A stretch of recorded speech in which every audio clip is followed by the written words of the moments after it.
the objectives. Artifact will be available in 30 seconds. Momentum. Take that. Now.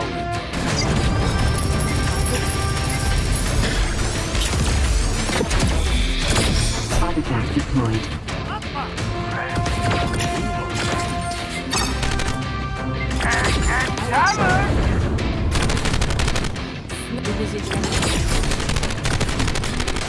First blood.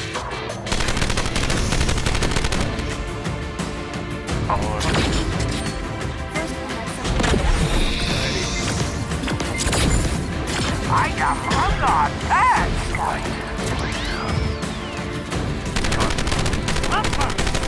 Achtung, Gegenkammer.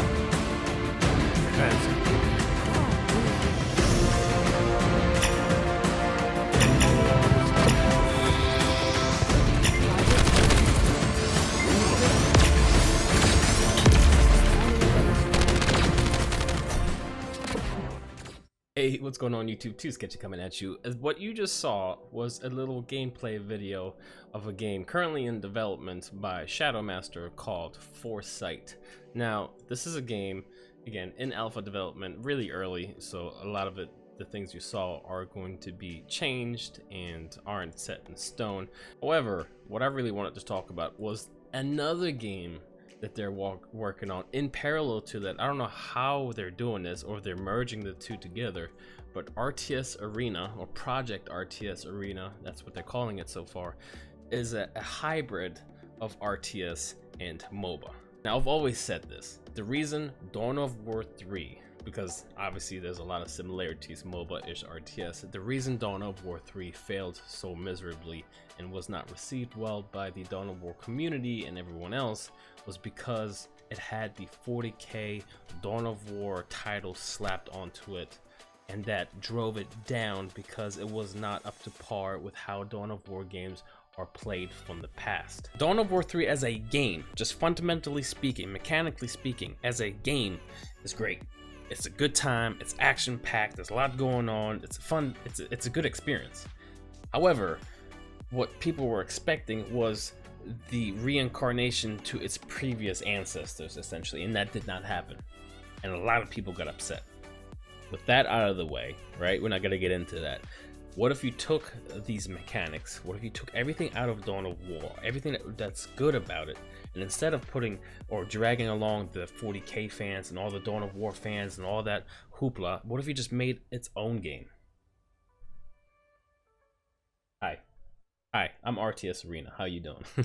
So this game is being developed again by Shadow Masters, who are also doing the other one that you saw in the beginning.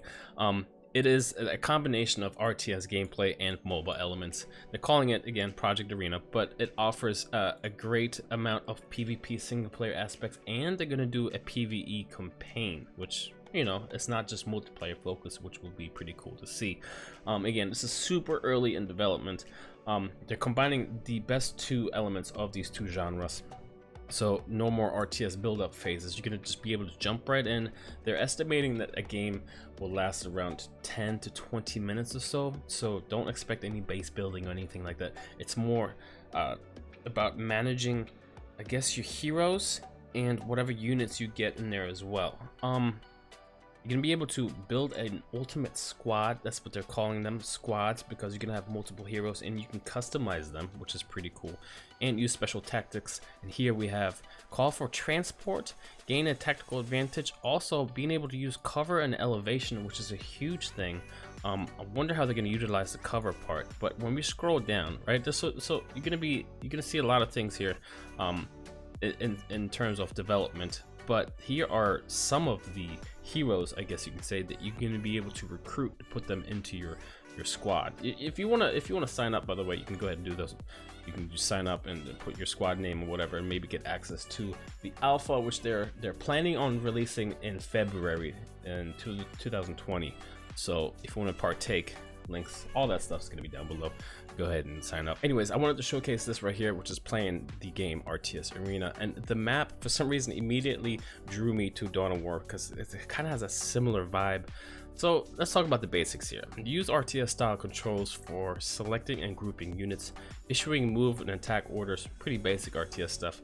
Each unit in your squad can be equipped with 2 active abilities, right? So probably like maybe like a Q and W that you can cast using screen shortcuts or hotkey like Moba's games. So again, it's gonna be like your keyboard abilities or buttons. And the abilities are going to be on cooldown for a short period amount of time.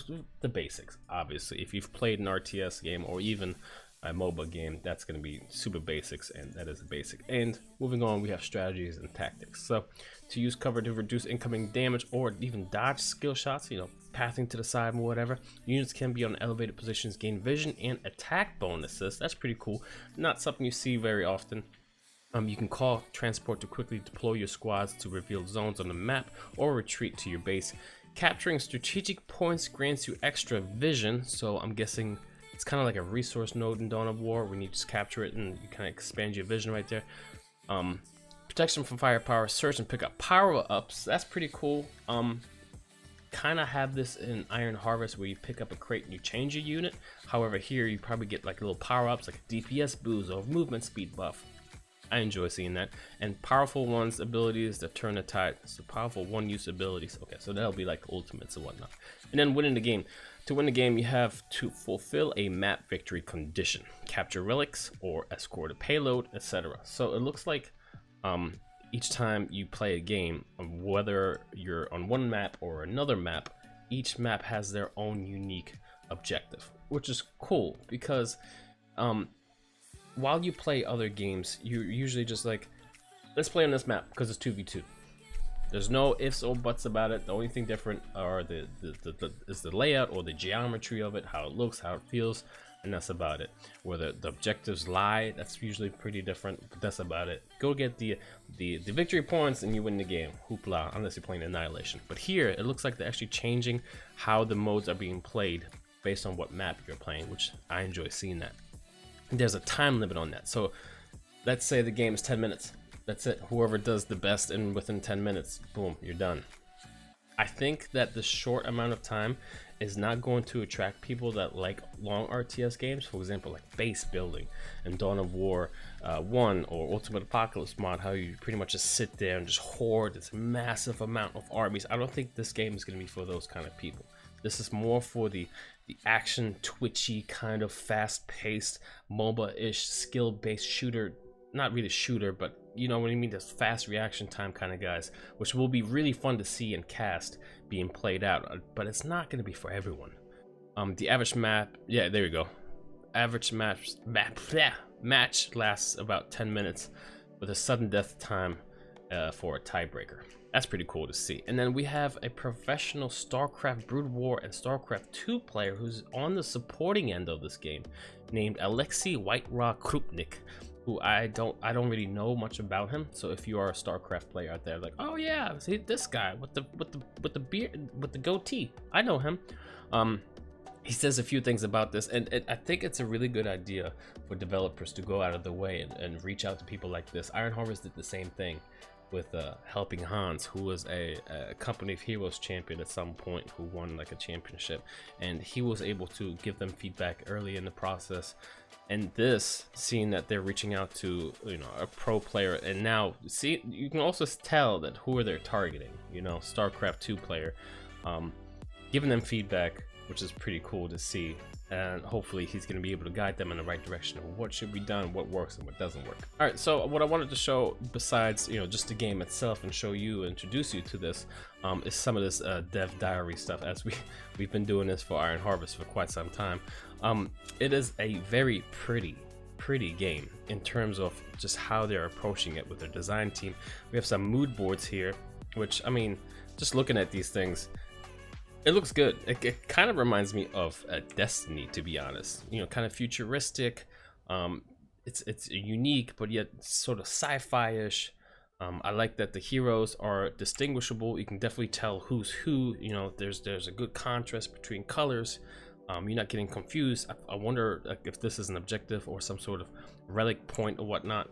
They're already going about how they're gonna do elevation points and really cool, unique like elements to the map and whatnot. Slopes, and even these slopes can be completely damaged. What is this? So that is a relic point.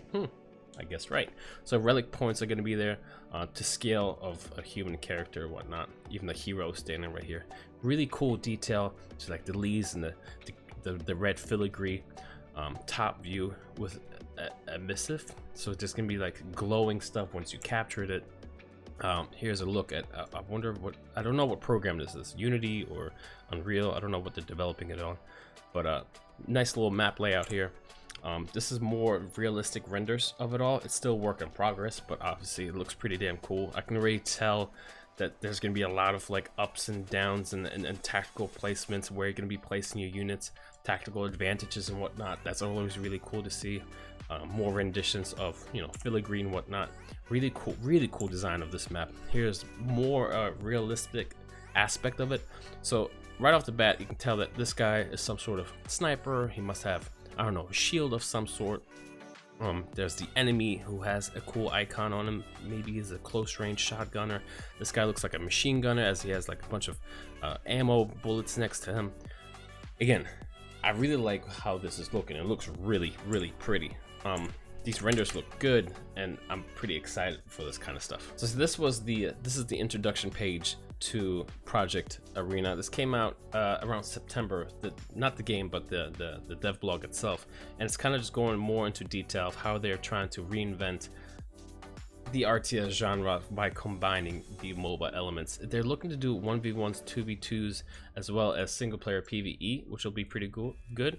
Varied mission types. So again, we talked about how maps will alter the objective of each game. You'll be able to customize your squad, which I want to actually show that to you guys real fast. We can actually check out, for example, the sniper, right? So the sniper here obviously is going to be long range. Let's see here. First alpha will feature 5 raider classes. So this alpha is going to come out in February or so. So we're gonna have 5 of these raider classes: enforcer, paramedic, ranger, and this sniper guy.